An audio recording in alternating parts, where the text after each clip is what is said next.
Buenas tardes, bienvenidos, bienvenidas. Está de más explicar la alegría que nos da esta ceremonia, los compañeros que están presentes en este reconocimiento. A José Pablo Feynman, dicen que nació en 1943 en la ciudad de Buenos Aires, que es licenciado en Filosofía por la Universidad de Buenos Aires. Fue fundador del Centro de Estudios del Pensamiento Latinoamericano en el Departamento de Filosofía de la UBA, ¿es cierto? Muy bien. Se desempeñó como profesor en la universidad durante los primeros años de la década del 70. Trabajó como colaborador en diversos medios periodísticos. Actualmente escribe en Página 12, columna de actualidad política, literatura y cine. Parte de su trabajo novelístico ha contribuido a afirmar una tradición del género policial y negro en la literatura argentina. Algunas de sus novelas han sido traducidas al francés, italiano y alemán. Podría leer, pero tenemos una mesa más que calificada, los considerandos que se tuvieron en cuenta para otorgar este reconocimiento. Agradezco a Carlos Elarrayán, que nos ayudó a elaborar, pero simplemente me voy a remitir, y no puedo ser corto, discúlpeme, a las obras de José Pablo, divididas en tres pilares: novelas, su trabajo como ensayista y sus guiones para cine y también teatro. Novelas: Últimos días de la víctima, Ni el tiro del final, El ejército de ceniza, La astucia de la razón, El cadáver imposible, Los crímenes de Van Gogh, El mandato, La crítica de las armas, La sombra de Heidegger, Timote, secuestro y muerte de General Amburu, Carter, New York, Carter, Vietnam, Días de infancia, Bongo, infancia en Belgrano R, su última novela. Ensayos: El peronismo y la primacía de la política, Filosofía y nación, estudios sobre el peronismo, El mito del eterno fracaso, La creación de lo posible, López Rega, La cara oscura de Perón, Escritos para el cine, La sangre derramada, Dos destinos sudamericanos, Pasiones de celuloide.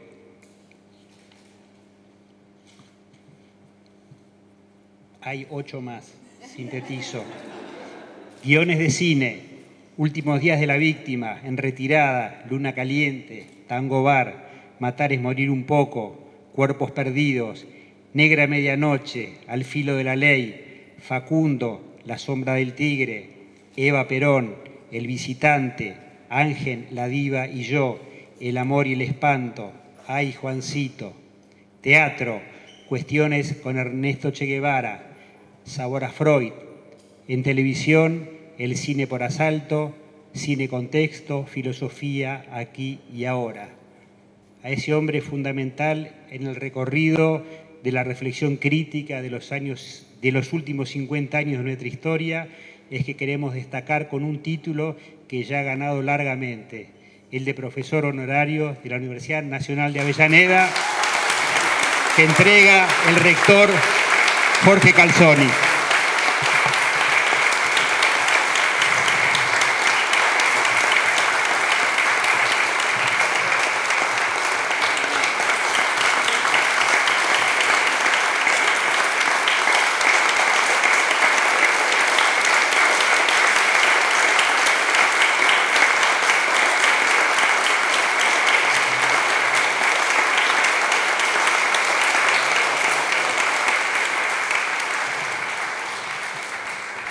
Y hay una mesa, no se sabía si va a ir de elogio o de deudas que se van a decir ahora, en este momento, pero veremos. Amigos, compañeros, Hernán Brienza, Horacio González, Ricardo Foster.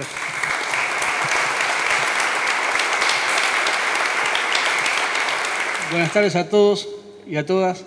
Si alguien se pregunta qué estoy haciendo acá, me gané el lugar de estar acá porque fui el de la idea de homenajear a José Pablo. O sea,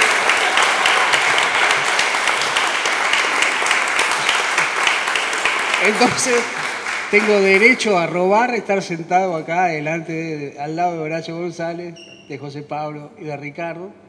Por alguna razón en especial me sentaron a la derecha. Y quiero decir que para mí es un honor y sobre todo es un gustazo, es un placer. Es un placer poder homenajear a José Pablo. ¿Por qué? Porque allá en fines de los 80, principios de los 90, cuando yo era muy chiquito, alguna vez leí una nota de José Pablo sobre Moreno, sobre Mariano Moreno, y me impresionaron esas preocupaciones de José Pablo. Yo era muy chico y dije, ¿cómo me gustaría hacer lo que hace este tipo? ¿No? Claro, yo recién empezaba prácticamente a leer en serio.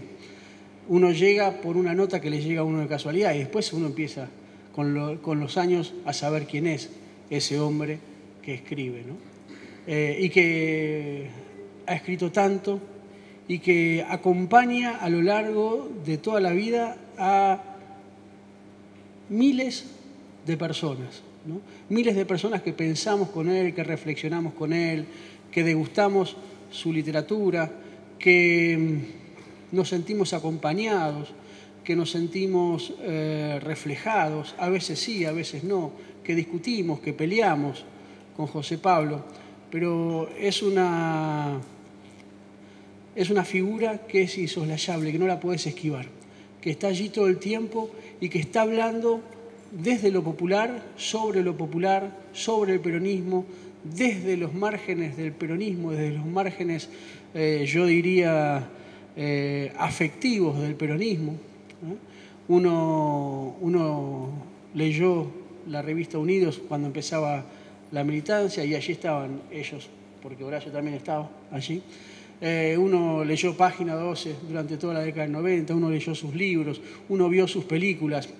Y yo creo que si hay algo que caracteriza a un escritor popular es justamente eso, de ser necesario, de estar ahí cuando uno lo necesita para reflexionar sobre los 70, cuando lo necesita para reflexionar sobre el peronismo, cuando lo necesita para reflexionar sobre la actualidad. Por supuesto que a veces te peleás, a veces te amigás, a veces decís qué importante es poder aprender de lo que José Pablo escribe y escribía. Y yo voy a ser muy breve porque están Horacio y Ricardo, pero quiero decir qué fue lo que me pasó para pensar esto de hoy, ¿no? Yo creo que a José Pablo, a Horacio, a Ricardo y a tantos otros hay que homenajearlos constantemente, porque a veces hay mucha ingratitud en los sectores académicos y hay mucha ingratitud en los sectores periodísticos, y a nuestros grandes pensadores, aquellos que se la tienen que rebuscar porque no son parte de la industria editorial, que no son parte de los que celebran el poder real, los que celebran el poder de las corporaciones, los que no celebran a los grandes medios, los que no celebran los grandes discursos, no siempre se los reconoce como se los reconoce. Y además, José Pablo tiene un doble no reconocimiento, que es que el peronismo también es muy cruel con sus intelectuales. El peronismo no reconoce a José Pablo como uno de sus grandes intelectuales. Yo creo que los tres que están aquí pertenecen a esa serie de pensadores que van a ser imposibles de no leer dentro de muchos años.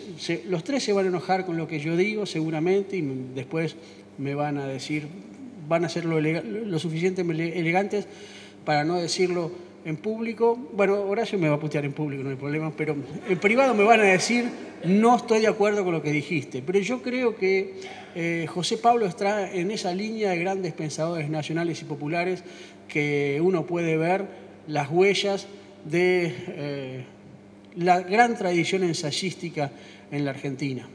José Pablo en algún punto es Alberdi. En el libro del Flaco, donde yo siempre lo cargo y digo que es el libro del día que Kirchner conoció a Feynman, ¿no? Digo, pero en el libro del Flaco hay un desencuentro alberdiano ahí, ¿no? Y él es generoso, él le da la derecha a Kirchner, ¿no? Pero también es Scalabrini, también es Jauretche, también es Hernández Arregui, también son aquellos grandes pensadores del siglo XX. Claro, uno podría decir, bueno, no es obediente José Pablo con esos autores, y tampoco es exactamente tributario de esos autores, seguramente, como tampoco lo es Horacio y tampoco lo es Ricardo. Pero yo creo que piensan lo nacional y lo popular, lo revolucionario en esa clave, ¿no? Nos hacen... las preocupaciones de José Pablo también son las preocupaciones de las mayorías.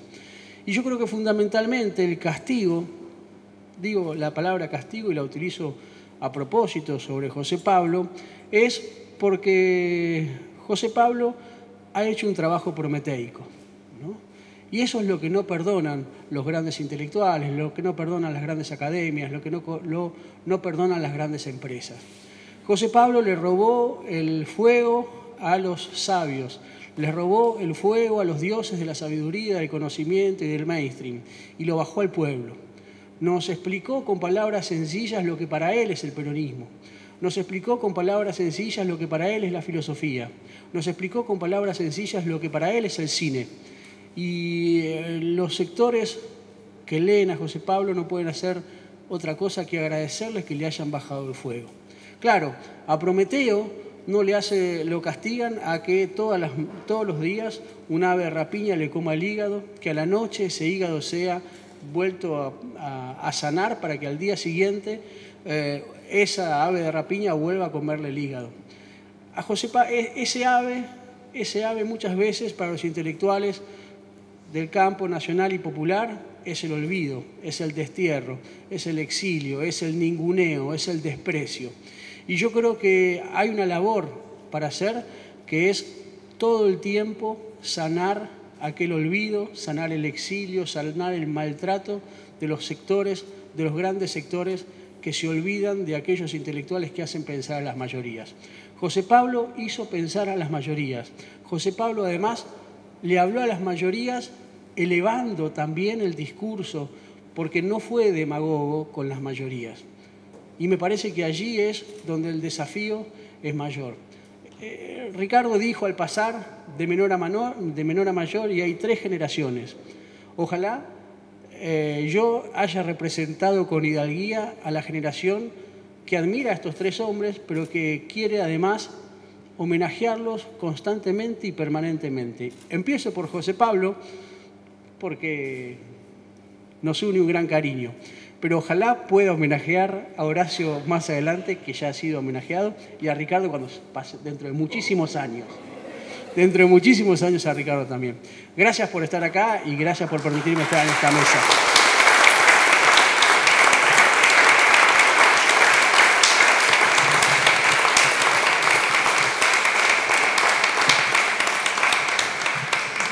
Damos un salto generacional. No tan pronunciado, exacto. Acá la gente mayor están en el centro. Es una alegría enorme estar hoy acá en la Universidad Nacional de Avellaneda. Me parece que simbólicamente es poderoso que la universidad, que su rector, que el decano hayan decidido algo que uno diría es elemental. ¿Cómo no sucedió antes? Bueno, por muchas de las cosas que dijo Hernán, pero que hayan pensado en este título honorario como profesor de la Universidad Avellaneda de José Pablo, me parece que también no es que sea una reivindicación. Yo disiento un poco con Hernán, siempre disentimos y disiento. Yo creo que José tiene hace tiempo ganado un lugar muy potente en una de las tradiciones centrales de la Argentina, que es la tradición del ensayo, también en la tradición de la escritura literaria, de la novelística. Creo que ahí hay una obra intensa, poderosa, leída, discutida, publicada. No es un outsider. Sí ha peleado, ha sentido la exclusión de ciertos momentos fuertes de la historia de la academia, particularmente de esa Facultad de Filosofía y Letras tan pagada de sí misma muchas veces. Pero me parece que hace ya mucho tiempo que José está instalado en una tradición que es notable, que lo mejor de esa tradición no ha sido transcurrir por el centro de la vida académica, sino muchas veces por esas zonas fundamentales donde se dice lo importante y que a veces tiene que ver con los márgenes, a veces con la periferia, pero desde los márgenes y de la periferia se ha construido lo más potente y central de la tradición argentina. Yo creo que en ese sentido la obra de José Pablo, el lugar que ha ido ocupando su discurso público, lo que él hizo a lo largo de varios años, dando esos seminarios, esos cursos que se convirtieron en parte de sus libros, con cientos y cientos y cientos de personas, de hombres y mujeres de distintas edades, es claramente un modo de hacerse presente con su lectura de la Argentina, con su lectura de la tradición filosófica, con su lectura del mundo del arte, de la estética, del cine, y también otra dimensión que yo sé que él le da una importancia clave, que es la música. Es difícil encontrar en una tradición como la nuestra esas confluencias de saberes, confluencias de sensibilidades, confluencias para mezclar a veces lo que generalmente se suele mezclar poco, que es una tradición que nace del mundo de la filosofía y que no necesariamente o no tiene la capacidad, son pocos los que la han tenido, de poder encontrarse también con la tradición literaria. Estoy pensando, por ejemplo, en otro miembro de la generación de Horacio y de José Pablo, que fue nuestro querido amigo Nicolás Casullo, que también transitó por esos caminos donde la filosofía, la pasión política, la literatura, la pasión por la enseñanza estuvieron en el corazón de la obra, en este caso de José Pablo, sin dudas también de la obra de Horacio. Y Hernán, que va por esas periferias, también lo hace desde la tradición de la historia, del periodismo y de su propia escritura. Entonces yo diría que en verdad me parece que este es un acto absolutamente imprescindible, un acto necesario y también un acto político, en el sentido más genuino e intenso que esa palabra tiene también en la obra de José Pablo. Quiero decir, está muy bien que ciertas hegemonías culturales pongan al costado o intenten silenciar o intenten invisibilizar una presencia, una voz poderosa, una escritura y un estilo, porque también esto hay que decirlo. José Pablo es un estilo, quiero decir, para mí la escritura genuina es la que nace de una invención que tiene que ver con las entrañas, que tiene que ver con la biografía, que tiene que ver con la memoria, que tiene que ver con las vicisitudes. No hay páginas pasteurizables, no hay papers académicos que son refritables y que pueden ser escritos anónimamente por unos cuantos, porque hay una lógica estilística en la que la academia resuelve de una vez y para siempre lo que es escritura académica, lo que es escritura científica, lo que es el modo de pronunciar lo que hay que pronunciar de determinada manera. En José Pablo hay un estilo que es un cuerpo, hay un cruce en donde su novelística y su ensayística se dan la mano. Su trilogía sobre los 70, yo creo que está metida de cuajo en sus reflexiones sobre el peronismo, en sus reflexiones sobre Aramburu, sobre la experiencia montonera. El primer libro que yo leí de José Pablo fue Filosofía y Nación, un libro con el que en parte me peleé, porque un héroe de mi adolescencia, y sigo teniéndole un inmenso cariño, se llama Mariano Moreno. Y en ese libro José planteaba ya algo que fue una constante en su lectura, que tenía que ver con una crítica de la ilustración rioplatense, del morenismo, del modo de trasladar a Rousseau y la Revolución Francesa a la visión de aquello que comenzaba a diseñarse en esta aldea perdida del mundo. Pero en ese libro también hay una reivindicación importante de la generación del 37, una reivindicación interesante y significativa de la figura de Alberdi, una lectura de ese primer hegeliano, y ahí está el tiempo hegeliano, pero con el que se va a pelear también José Pablo después, en el sentido más genuino de la pelea filosófica. Porque también hay que decir algo que él se encargó de señalar en más de una ocasión, pero es parte de su experiencia generacional. Me imagino que la de Horacio también y la de otro. Estoy pensando en un Oscar Terán, que iba por otro lado, pero que también tenía que ver con ese momento generacional, que fue la relación profunda, amorosa, con la obra de Jean-Paul Sartre. Es difícil imaginar la travesía intelectual de José Pablo, su obra, su escritura, sin la influencia del Sartre, que es justamente ese lugar donde se produce una alquimia fenomenal entre el escritor, el dramaturgo, el novelista, el ensayista, el filósofo, el intelectual que toma partido, el que se pelea, el que se equivoca, vuelve a equivocarse, pero vuelve a ponerse del lado de los derrotados de la historia. Me parece que ahí hay una relación generacional muy significativa. En la obra de José Pablo está el desgarramiento, está la tradición del existencialismo, al que después le va a agregar una cantidad de refinamientos intelectuales que le permitió también leer a contrapelo la tradición filosófica, la figura de Heidegger, a la que le dedica también una novela. Creo que hay riesgo en la obra de José Pablo, no hay costumbrismo, no hay rutina intelectual, su propia lectura del peronismo, ¿no? Como él dice, 1500, ¿cuántas páginas son? 1600, perdón, me olvidé de 100 páginas.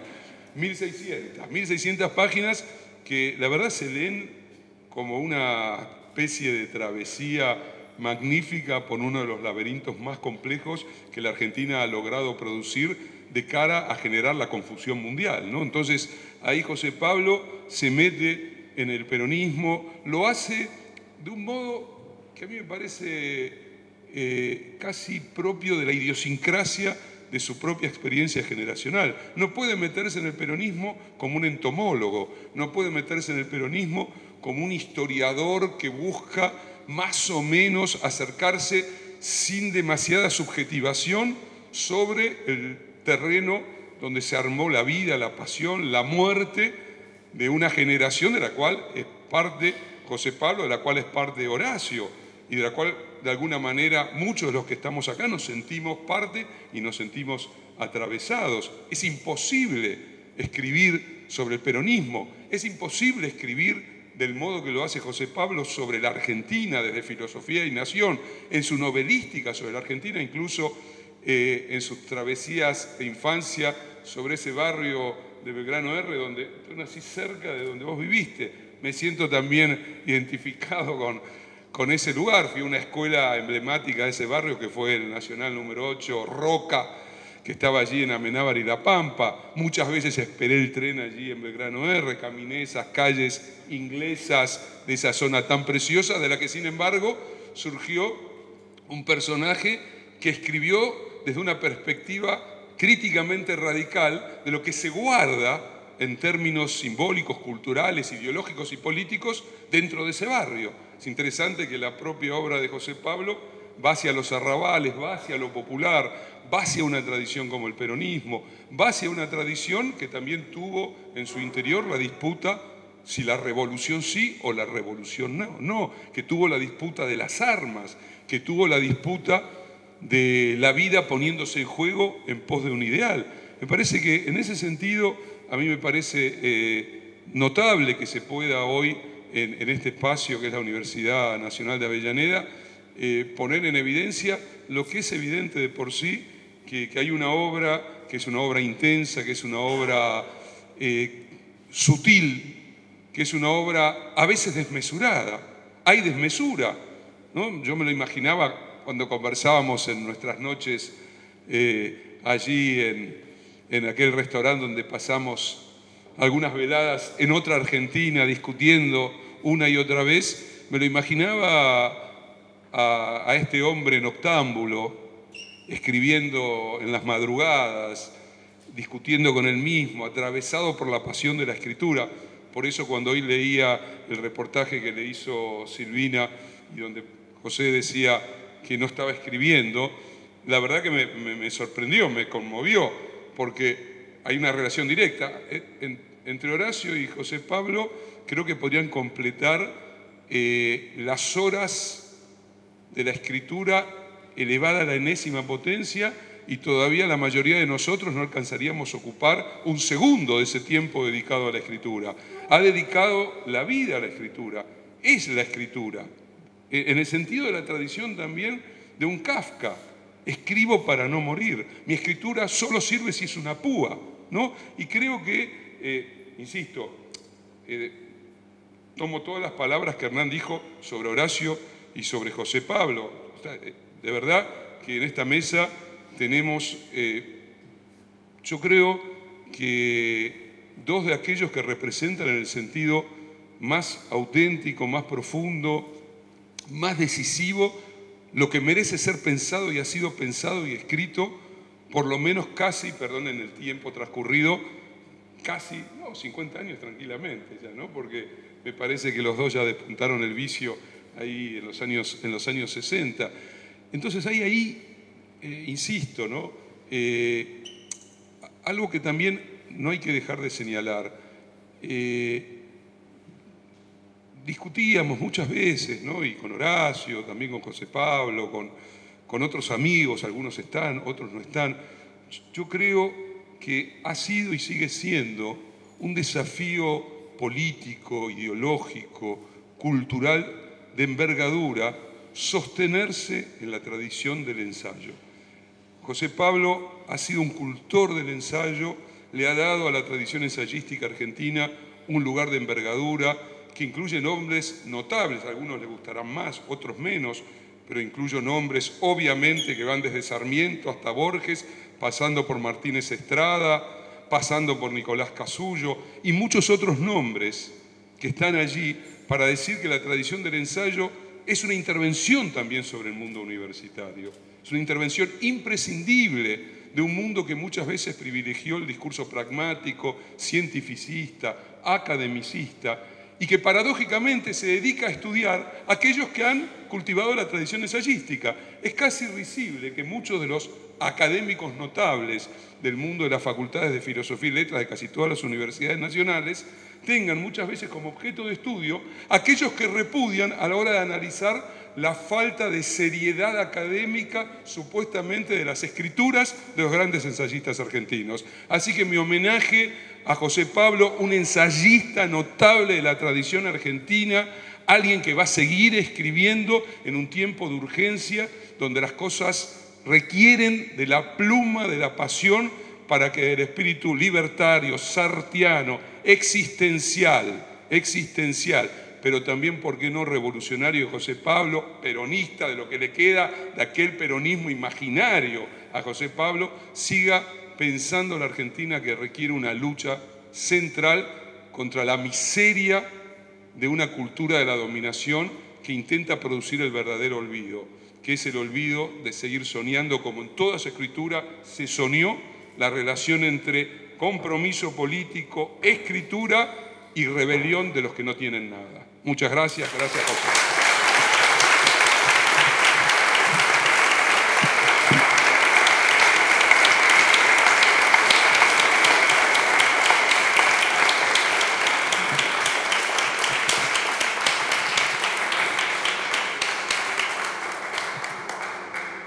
Pensaba que en época de los poquitos caracteres del Twitter, las 1600 páginas de peronismo, sumadas a las centenares de páginas que han producido estos 4 compañeros, hay una esperanza entonces, porque no hay gesto más amoroso que el de la escritura. Y no hay gesto más generoso hacia los otros que el de transmitir, el de ayudar a pensar, el de motivar discusiones, pensamientos. Y si es de generosidad, me parece que cabe darle la palabra a Horacio González, el ser más generoso que he conocido. Bueno, muchas gracias. Bueno, para mí es un complicado problema hablar hoy aquí, porque me siento íntimamente ligado a la trayectoria de José. Conozco su obra, no sé si exhaustivamente, pero soy un lector temprano de la obra de José. Y Eso incluye no haberme privado de ciertas críticas, no haberme privado de haber criticado las críticas, no haberme privado de cierto distanciamiento, no haberme privado de las cercanías necesarias para restituir aquello que pudo haberse distanciado. Esto habla de muchos años, habla de una relación que tiene más de 5 décadas y me remontan de inmediato al viejo edificio de la Facultad de Filosofía y Letras de la calle Independencia. Independencia 3065, para ser más precisos. En una de las tantas revistas de la época, creo que José elaboró en artículos dispersos lo que sería su primera gran obra, Filosofía y Nación, que tuvo una vastísima influencia, que aún perdura y que propone un permanente modelo de análisis, la filosofía y la nación. En ese momento, un momento que simultáneamente crecían las izquierdas y lo que aún se sigue llamando la tradición nacional y popular, ese libro emergía como una sorpresa. Y la sorpresa era la de preguntarse qué había fallado en esa relación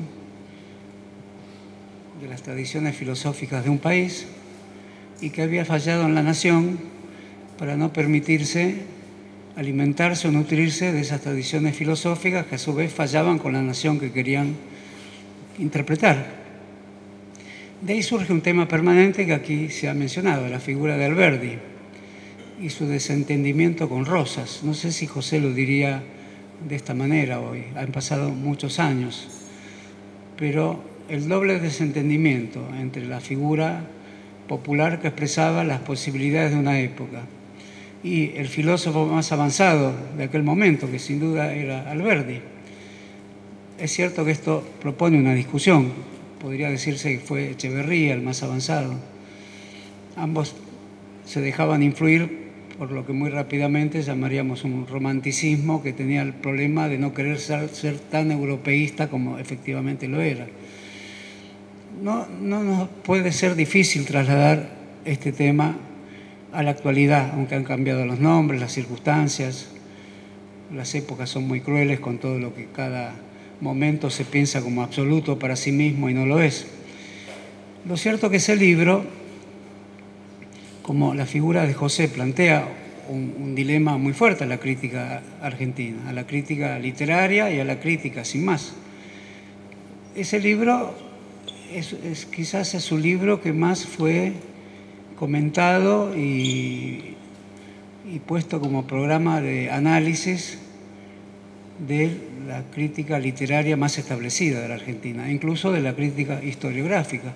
En un libro que no es tan lejano de Alperín Dongui, José Hernández y sus mundos, aún discute con Filosofía y Nación. Y se puede decir que Alperín Dongui es parte de la crítica historiográfica más establecida de la Argentina, del sector liberal más complejo, digamos así.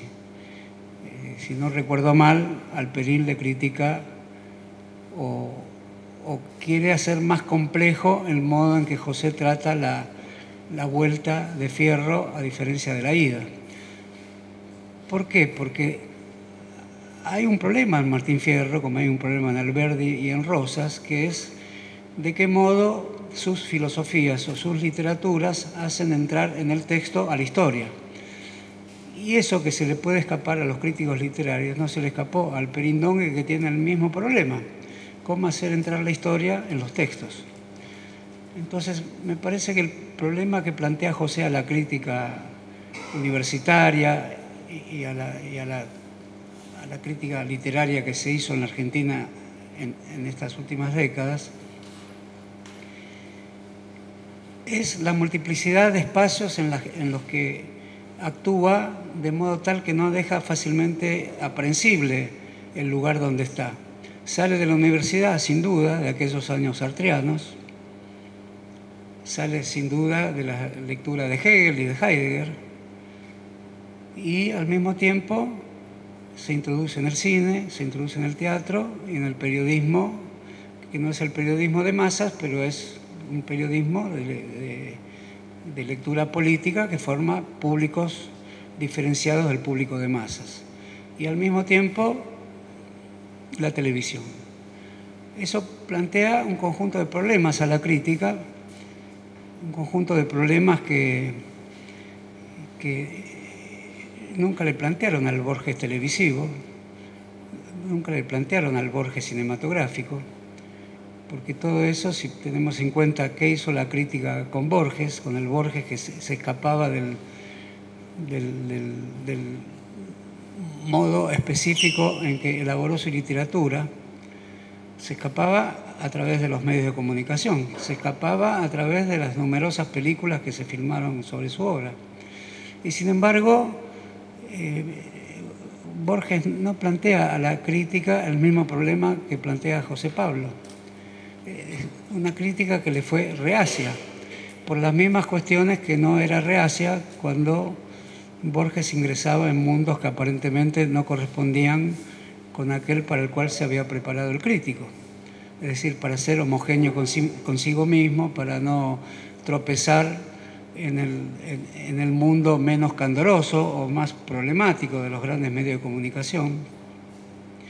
Creo que para entender esta situación habría que hurgar mucho más en estos años, donde bastante tuvo que ver el compromiso de José con el balance del peronismo.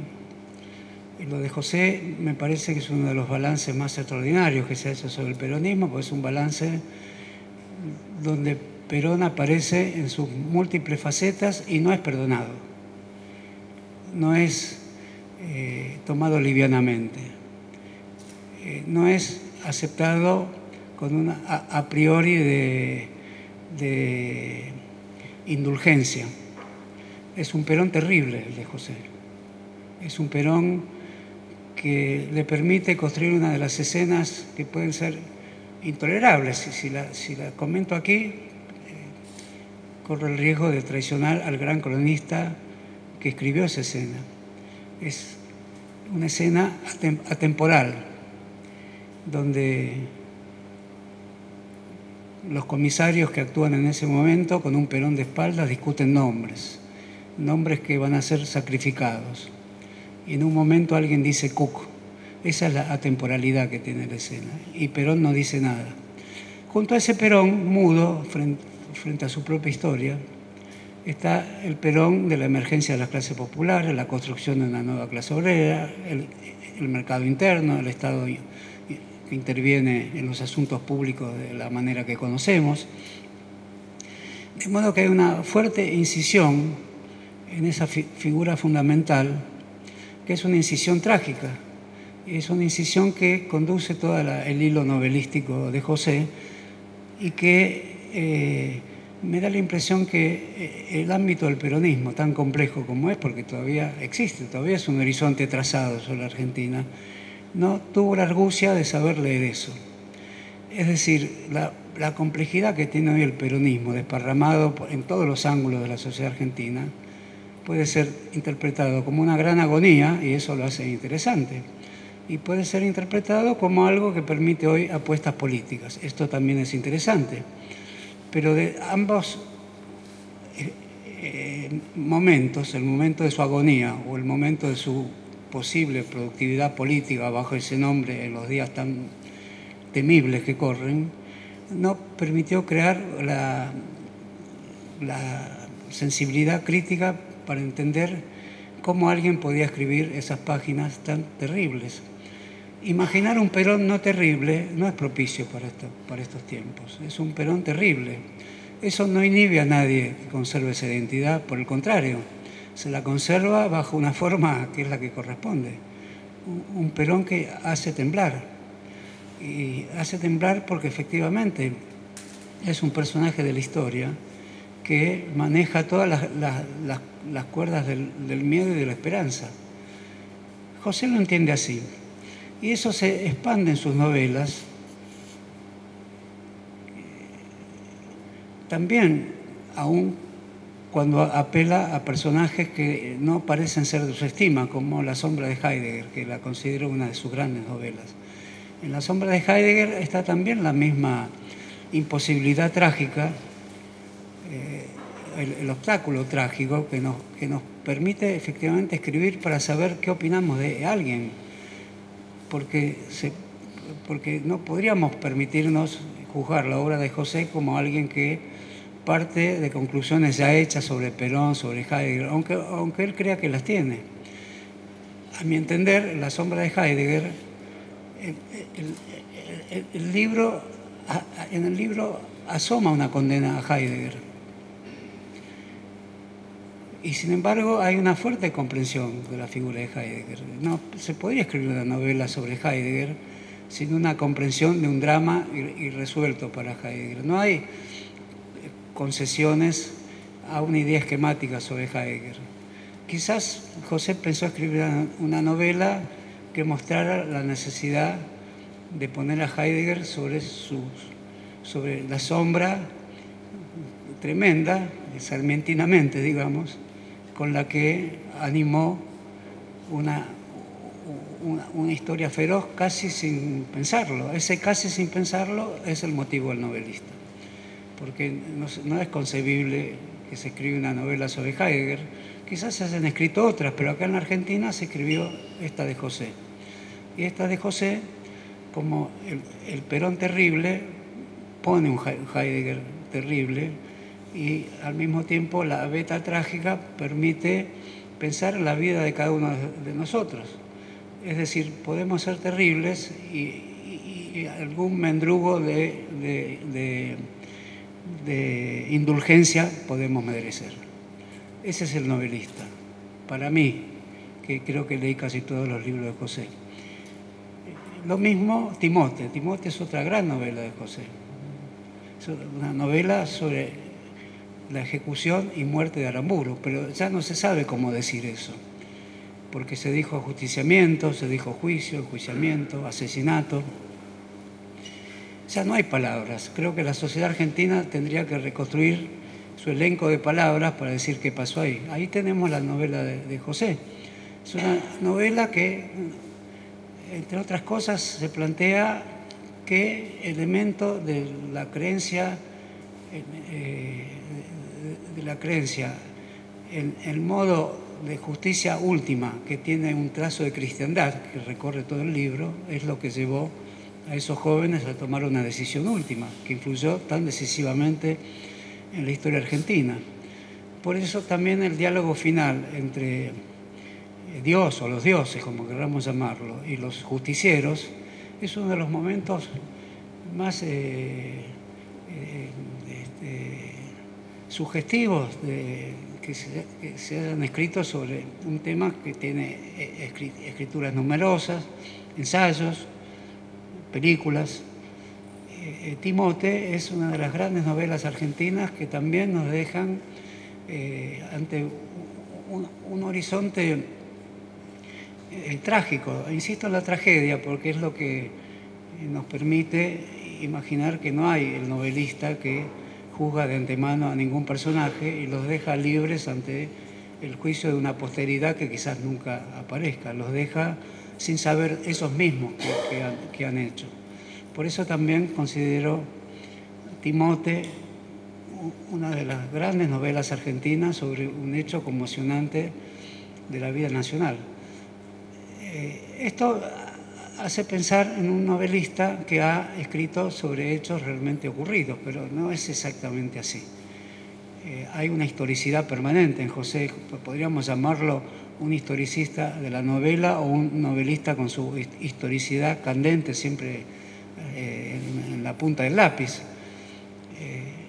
Pero cuando se escribe una novela tiene una inherencia, se debe a sí misma, entonces no podemos decir que es un novelista de la historia. Hace entrar la historia en sus novelas, que es diferente. Por eso los dos títulos hegelianos de otras dos grandes novelas, que son de alguna manera autobiográficas, La crítica de las armas y La astucia de la razón, son lo que un hegeliano puede escribir cuando se torna un novelista y además con temas argentinos que bordean también un examen que es una pregunta por la locura, te lo digo rápidamente para no envolverme en un tema que también hace de José un novelista trágico, porque ahí está puesta su manera de autoconcebirse. Por lo tanto, eso también propone un dilema para la crítica argentina muy grande, que no tuvo condiciones de examinar un tipo de novela muy historizada, como son esas dos novelas, y al mismo tiempo tramadas con una angustia autobiográfica sin límites.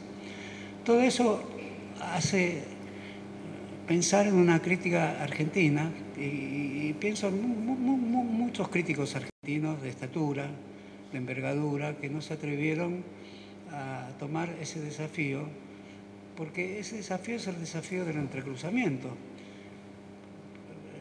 José está a la altura de los grandes novelistas argentinos. No voy a mencionar otros porque sería incómodo para José, para mí, para todos los que estamos acá.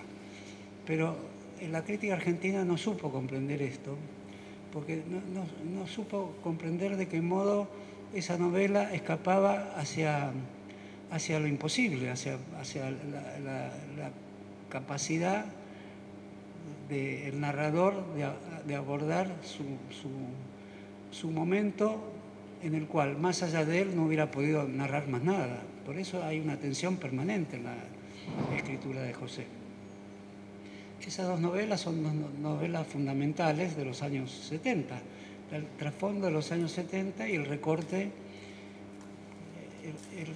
de una vida que también, y de otros compañeros y amigos, que me gustaría mencionar el nombre de Miguel Hurs acá para plantear una pequeña complicidad con José, que están muy presentes ahí y que ponen a José en un lugar muy límite, que atravesó los años 80, los años 90, donde las formas novelísticas y la crítica universitaria enfilaba para lados más tranquilizadores. Para citar una palabra de Viñas también, que es una pena que no haya habido más relación entre José y Viñas, aunque la hubo, más analgésica, como hubiera dicho Viñas.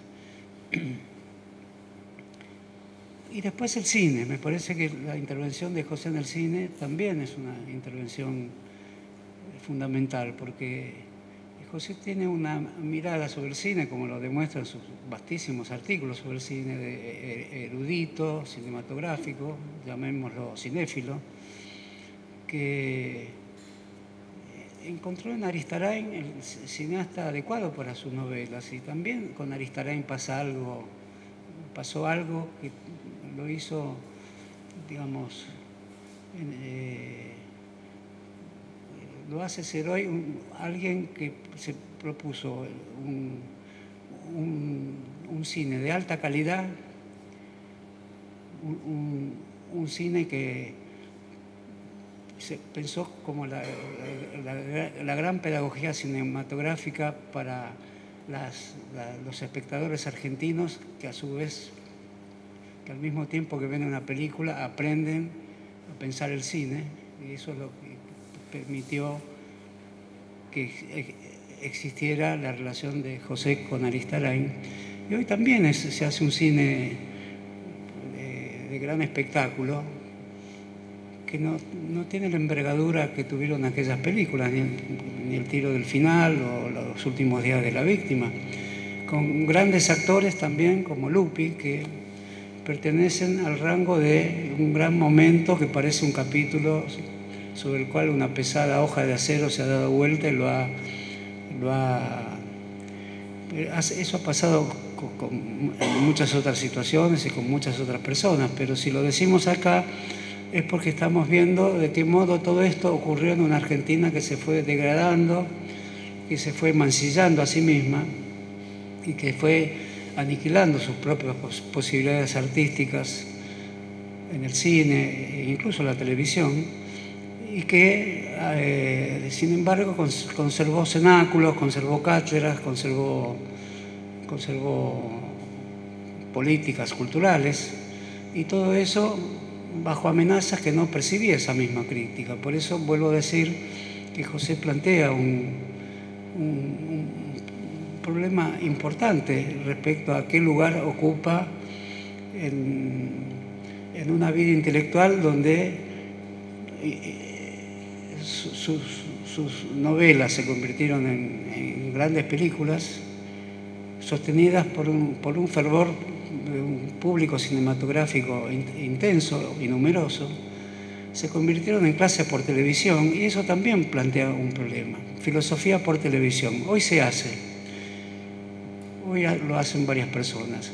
No vemos en el modo en que hoy se hace la delicadeza con la que José encaró un tema que también hace pensar en la sociedad contemporánea atravesado por los grandes medios de comunicación. ¿Qué hace el filósofo? ¿Qué hace el profesor universitario? En mayor o menor medida, todos hemos sufrido la instancia televisiva, la instancia comunicacional. José ha escrito un gran libro sobre una teoría de la comunicación, ha escrito con una fuerte crítica que no es exactamente la crítica de los maestros frankfurtianos, pero es una crítica hoy posible a los medios de comunicación. Y fue la televisión a dejar una huella de gran interés respecto a cómo abordar algo que necesita ser abordado, que es decir, en el gran medio de masas, donde se puede sucumbir alegremente, o donde se puede emerger con las clases de José, que aún se pueden seguir viendo como un ejemplo de lo que hace un intelectual ante el desafío de los grandes medios de comunicación.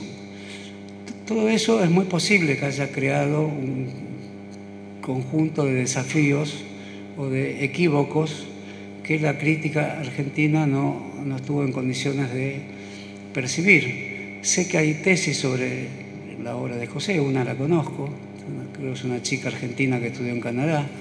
Sin duda hay comentarios, yo no quiero privarme de decir que he hecho muchos, nunca de una manera capaz de abordar íntegramente la obra de José. La obra de José está esparcida también en los diarios, sobre todo en Página 12. Aunque se recogió en libros, sus intervenciones periodísticas fueron fundamentales. Y no atino todavía a decir qué es lo fundamental, porque las novelas están escritas de un modo donde los personajes tienen encarnadura, las situaciones históricas están constituidas no como un mero trasfondo o un telón que recorta figuras que no tienen sustancia, sino por el contrario hay un nudo existencial permanente, un fuerte dramatismo que le permite a José pasar al diálogo teatral con absoluta comodidad, y así como pasa a la televisión, no con comodidad, pero sin perder el rango y el nivel de la filosofía real, para emplear una expresión conocida. Entonces, todo eso hace que los que estemos aquí hoy estemos frente a un dilema, que en este momento puedo decir que lo encarna la obra de José, que es una vastísima obra, como leyó Rodolfo, y Ejército de Cenizas es otra gran novela. Es una novela más pequeña, pero es una gran novela sobre la cuestión de la paternidad, si no la recuerdo mal.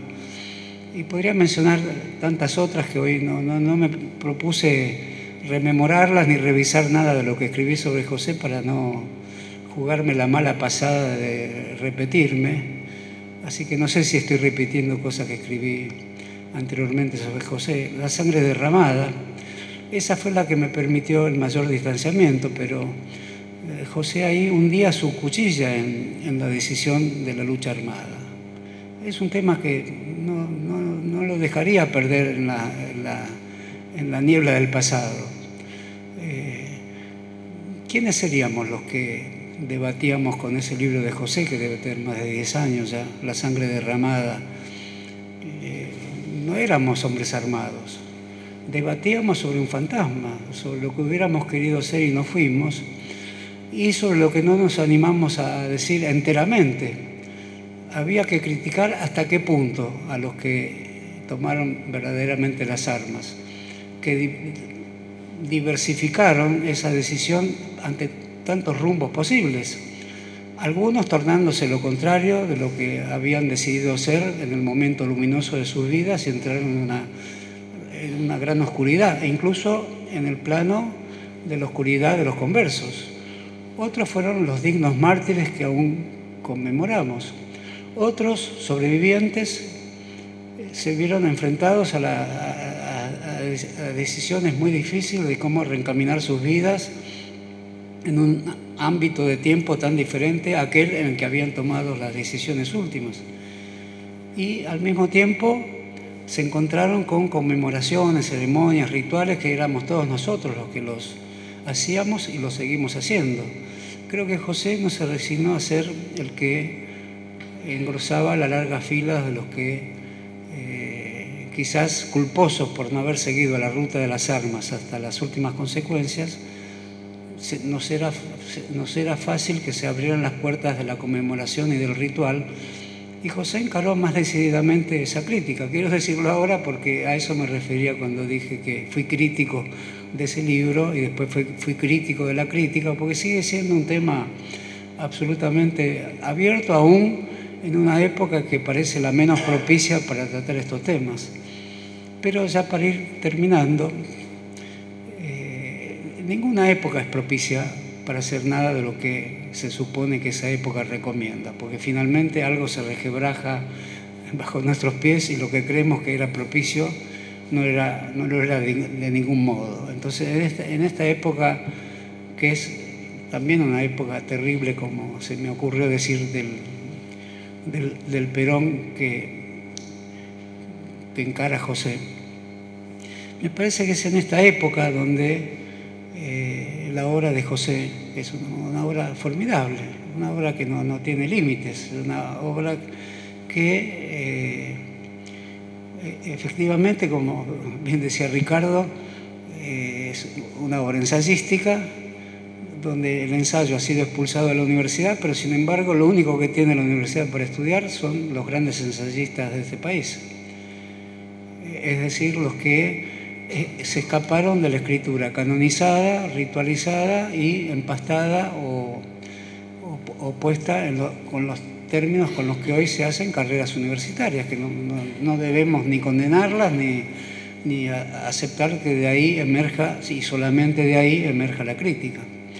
Entonces diríamos que esta época tan propicia para que pensemos que nos pone un límite que no podemos trasponer, digamos entonces aquí en este momento es el momento de decir lo que el ensayo que hizo José, el teatro que hizo José, las novelas que hizo José, sus modos de criticar a este mundo regido por las artes comunicacionales y al mismo tiempo ingresar críticamente en ellas. Todo eso que ha hecho José hace que esta época oscura no es solo porque haya un mundo popular que en una parte importante ya no sea aquel sujeto que quisimos poner en el centro de las obras que escribíamos. El mundo popular se ha tornado opaco y me parece que obras como las de José Pablo Feynman, en este momento de opacidad que vive la humanidad, con gente que muere en el Mediterráneo, y inmigrantes que cruzan las rutas latinoamericanas no se sabe hacia dónde, ese no saber hacia dónde va la humanidad, es finalmente el modo en que José se ha inspirado para escribir su obra. No quisiera ser tan obvio, pero es necesario que me incline hacia lo obvio cuando digo que estamos acá en una especie de conjuro, en una ceremonia que es una ceremonia que conmemora una obra, que conmemora una vida, y por lo tanto me permito, que a pesar de que mis palabras suenen un tanto, ya que dije varias veces la palabra tragedia, un tanto limítrofes con un sentido de escasez en la esperanza, les quiero decir que de ninguna manera quiero ser escaso en esperanzas. No quiero ser breve en aquello que pueda seguir iluminando un camino. Esta época puede llegar a pasar. Puede que no estemos en el momento en que vuelvan a surgir nuevas iluminaciones. Pero sea como sea, la obra de José tendrá nuevos críticos. La obra de José será puesta en el lugar que corresponde y me da la impresión que la decisión que tomó la Universidad de Avellaneda, una decisión muy fuerte, es una decisión tomada por una universidad de las que llamamos nuevas universidades, es una fuerte elección para la política argentina, una fuerte elección para la crítica argentina y una fuerte elección para nosotros mismos, para saber bien qué tono de voz tendremos que emplear en el futuro, para saber a qué aplicamos la metáfora tan audaz que se empleó aquí en relación a lo prometeico de la obra de José, tal como dijo Hernán. Entonces todos los que estamos aquí, Rodolfo, Hernán, Ricardo, José, me permito decirme yo mismo, a mí, creo que estamos envueltos en una vieja pasión que no ha cesado. Entonces, para borrar un poquito quizá el tono grave que le di a mis palabras, declaro aquí la esperanza que entre todos nosotros, en esta comunidad fugaz que formamos esta tarde, en este mundo universitario que se eleva a sí mismo al nombrar a José, y a José mismo, que encuentra en estas amistades aquí reunidas el motivo para reabrir nuevos capítulos para su obra. Todos sabemos bien lo que esto significa. Significa un homenaje a la vitalidad que tiene este momento, un homenaje a una biografía específica y un homenaje a los nudos que intentó desatar José de la historia argentina, con su escritura. Esos nudos siguen vigentes, por lo tanto, la escritura de José, en ese sentido, es la que muestra su vitalidad, muestra su energía interna en este momento tan doloroso de la historia argentina. Es un momento doloroso para todos. Y el hecho que estemos formando esta comunidad, que se admitan estas palabras, que se proponga una obra, me parece que es para quienes estamos acá pronunciándolas un momento podríamos llamarlo de resurgimiento, un momento de reconstitutivo, un momento de fortalecimiento y un momento que quizás no la dije antes la palabra, de reforzamiento de una amistad que para mí es quizás la de José, la amistad que ha durado más años. Entonces, ¿cómo no pensar que rejuvenecemos un poco al decirlo? Bueno, muchas gracias.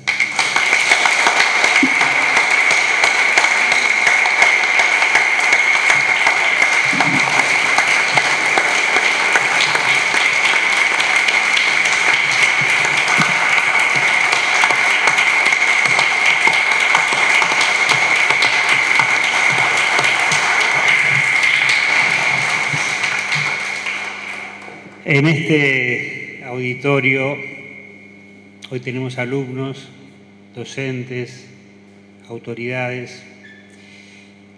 Y siguiendo la metáfora de Horacio, estoy seguro que de esta ceremonia saldremos con más densidad, saldremos con más fuerza para soportar y resistir el momento trágico que vivimos.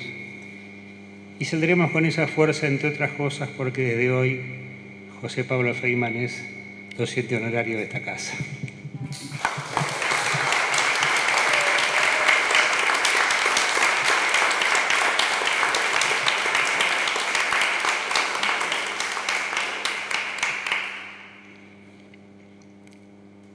Me viene muy bien esto, porque lo que podríamos llamar, lo que me atreveré a llamar la vida, la maldita vida, no me trató bien últimamente. Y parece que cuando suben determinados gobiernos, mi salud refleja la desgracia y me castiga, un doble castigo. En noviembre de 1975, a unos meses apenas del golpe de Videla, me operaron de un tumor de testículo y fue para mí la metáfora de que nos iban a cortar los huevos a todos. De todos modos, me dijeron, quédese tranquilo, si usted pasa este año, va a poder estar más tranquilo. Era el año 76.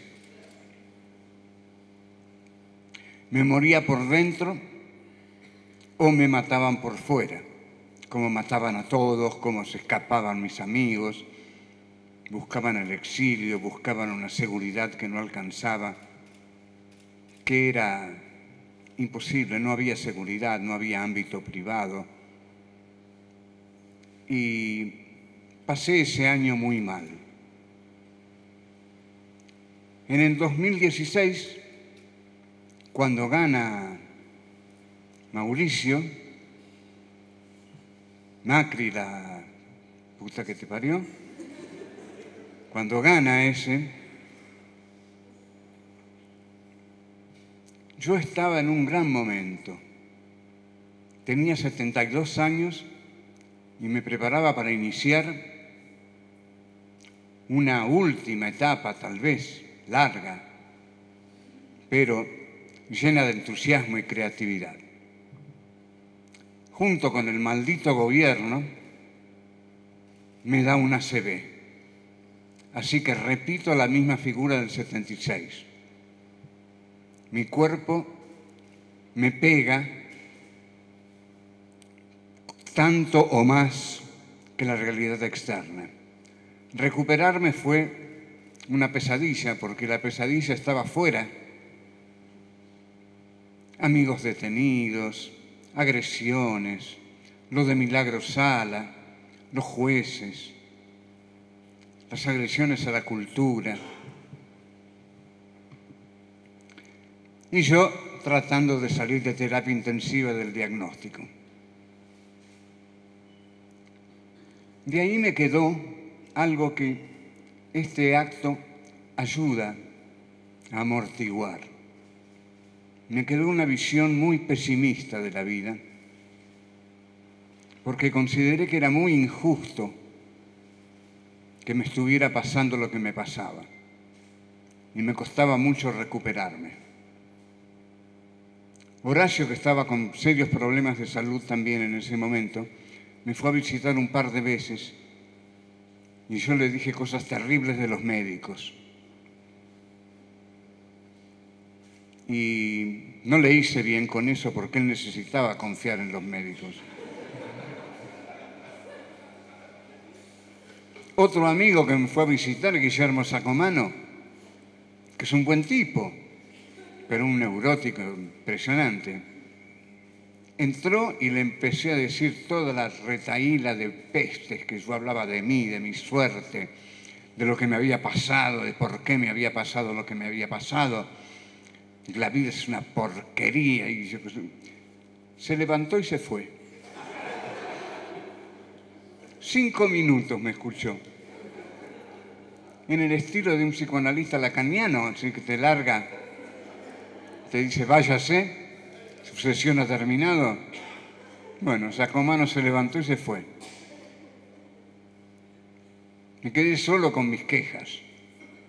Me seguí quejando. Y todos me decían, cuando deje de quejarse, va a empezar a recuperarse. Tuve que empezar a hacer ejercicios físicos, kinesiología, que odio. Yo no nací para los ejercicios físicos. No nací para levantar un brazo, levantar otro, mover una pierna, mover otra. No nací para eso realmente. Nací para ser lo que era. Un gordo que me había transformado en gordo a fuerza de escribir tanto. Entonces estaba hasta las 6 de la mañana escribiendo y no me movía de mi asiento. No me movía. Caminar, jamás caminé.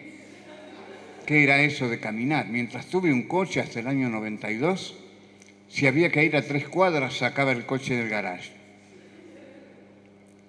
Y bueno, amigo que me propusiera caminar, perdía mi amistad casi. ¿Y qué pasó? Que de tanto estar encorvado sobre la compu, sobre el teclado de la computadora, escribiendo esos libracos desmesurados, como la filosofía del barro en la historia, que tiene 803 páginas, y fue superada por los 2 tomos de peronismo, que tienen 1610 entre los dos. Ahora no los miro y no sé cómo se escribe eso. No sé cómo pude escribir eso. Pero se ve que algo me jorobó la columna. Tiene que operarse, porque yo tenía dolores de cabeza, terribles dolores de cabeza. Pero me tomaba Migral. Todos me decían, no tome Migral, que es un veneno. Pero es el único veneno que me saca el dolor de cabeza, decía yo. Como viejo conspirador, dicen esto del Migral porque realmente lo quieren aniquilar. Entonces dicen que el Migral es insano, malsano. El caso es que yo tenía dolores de cabeza, me tomaba un Migral y un Ibupirac 600, me tiraba en la cama un rato y se me pasaba y volvía a escribir. Estaba feliz así. Caminaba y me torcía un poco a la derecha, lo que alarmó a mis médicos. Intentaba subir una escalera y me costaba mucho. Me tenía que agarrar de la baranda, por supuesto. Fui a hacer ejercicios a un gimnasio y lo primero que me dijo el kinesiólogo fue: la baranda es para gerontes. Bueno, pues yo soy un geronte porque necesito la baranda para subir una escalera. Y entonces apareció un médico genial, de gran prestigio, que me dijo: hay que operar. Hay que operar, su columna vertebral se está achicando, le va a morder la médula y va a quedar cuadripléjico. Bueno, ¿para qué? Yo, omnipotente, totalmente omnipotente, irresponsable, dije, bueno, me opero, salgo de la operación y sigo adelante, que tanto lío. Bueno, no salí de la operación. Hace 2 años y medio, casi 3, que estoy peleando esto. Y me tiene harto. Esto me ayuda mucho, lo de hoy. Les agradezco mucho todo lo que dijeron. Voy a creer que vale la pena que siga adelante, porque ahí tengo un drama, no puedo escribir. No lo vivo como un drama, porque me gusta mucho dormir y hacer algunos ejercicios. Y voy 2 veces por semana a una clínica de kinesiología y ahí camino, hago ejercicios, camino con bastón, aunque hoy vine aquí en silla de ruedas porque quería estar seguro. No sé, espero que me vaya, que espero recuperarme del todo, pero sobre todo espero volver a escribir. Esta es una época espantosa. Realmente, escribir sobre esta época es necesario. Estoy escribiendo unas contratapas en página 12, que algunos me dicen que son buenas, menos mal, porque es lo único que escribo. No tengo planeado ni un ensayo, ni una novela, y no sé qué hacer, si un ensayo o una novela. Una novela, a esta altura de mi vida, sería totalmente inútil. Nada va a cambiar el concepto que el Parnaso de la crítica literaria tiene de mí. Eso ya está establecido y a correr y a joderse. Ya está establecido. Los que ganaron, ganaron y van a durar un buen tiempo. Así que por ahí escribo una novela, pero sin ninguna esperanza de ser considerado nada especial por eso. A muchos nos pasa eso y ya nos acostumbramos. Yo seguí escribiendo pese a que no tenía las críticas que esperaba, y a veces sí las tenía, y a veces sí las tenía de los lectores. Pero el problema que les quería confesar es que me cuesta mucho escribir, que no voy a la computadora, no me siento, no me salen ideas. Yo antes era capaz de escribir una novela en 20 días y tenía ideas para una novela. Generalmente las robaba de algún lado, de alguna película de serie B, de los años 40. Nadie la conocía y me afanaba el argumento. Lo cambiaba y salió una novela muy legible. Con Heidegger no pasó así, pero con la novela sobre Heidegger es un thriller también. Es el hijo de un tipo que se suicidó, que decide irlo a ver a Heidegger para pedirle que se suicide también. Qué ingenuo, ¿no? Pero va, hace un seminario con Heidegger, Heidegger lo recibe en la Selva Negra, en su cabaña, y este le larga un speech, un monólogo, que es toda la segunda parte de la novela, monólogo que Heidegger escucha en silencio. Y cuando este termina, saca un revólver. Heidegger cree que lo va a matar, pero no lo va a matar, lo pone sobre el escritorio y le dice: mi padre se mató con este revólver. Le acerca el revólver y le dice: ¿usted qué piensa hacer? Heidegger muy sensatamente se levanta, le da la espalda y se va. Al rato aparece el Fritz Heidegger, la mujer de Heidegger, y le dice: ¿qué hace usted aquí todavía? Váyase.